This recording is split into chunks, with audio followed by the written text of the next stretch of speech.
una partita che sembrava partita male per il gol subito dopo 30 secondi. Siete riusciti a bloccare il Trissino per ben quasi la maggior parte del primo tempo e poi siete riusciti a ribloccarlo nuovamente alla fine. Però nel secondo tempo, nonostante la tua e la vostra prestazione, forse è stata una carenza atletica. Cosa può essere successo?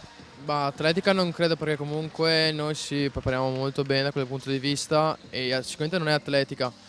Forse penso più discorso mentale, un po' anche inesperienza anche di molti ragazzi, perché comunque c'è chi ha più o meno esperienza nel essere in A2, però comunque diciamo che l'esperienza in certi momenti si fa valere. Anche in questo caso qua bravi a rimontare, ok, però prendere i gol subito sono quelle cose di blackout e di esperienza che dobbiamo prendere questa Coppa Italia e rendere nostre.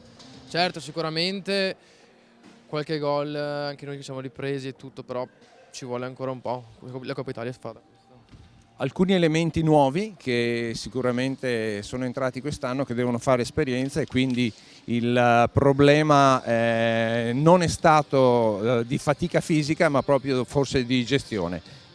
Sì, diciamo che anche noi questo campo qua è un po' particolare, perché comunque anche loro sono bravi nei rimpalli, anche nelle palle sporche, la palla rimbalza, noi con le mattonelle siamo facciamo un po' fatica.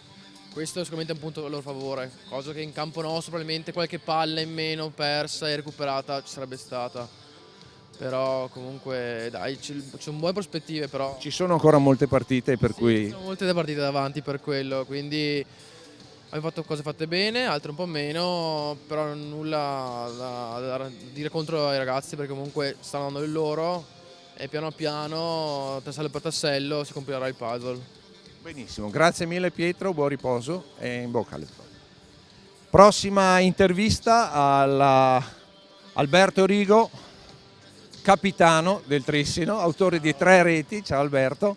Allora, una partita che dopo 30 secondi sembrava a senso unico, però sono riusciti a fermarvi per quasi 20 minuti, uno sprazzo finale vostro e quindi nuovamente un recupero del Montecchio. Sì, noi siamo partiti subito in vantaggio, sembrava in discesa, però si sono difesi bene, primo tempo hanno tenuto, ci hanno anche recuperato. Lì siamo stati bravi a mantenere la concentrazione, a riportarci subito in vantaggio e poi a continuare a giocare tutto il secondo tempo e a fare i gol sulle occasioni che abbiamo avuto. I tuoi gol, benissimo. Nel secondo tempo la differenza non è mai scesa sotto i 2-3 reti. Secondo te la squadra era giovane, del Montecchio intendo, o forse lo svantaggio li costringeva sempre a scoprirsi?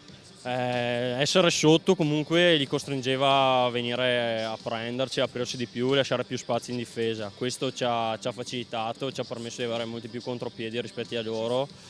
Comunque sono una squadra giovane, pochi di loro hanno già giocato in A2, è la prima esperienza per alcuni, quindi questo influisce molto. Anch'io, la prima stagione è stata dura soprattutto all'inizio. Benissimo, grazie mille, complimenti, punteggio pieno, buon riposo.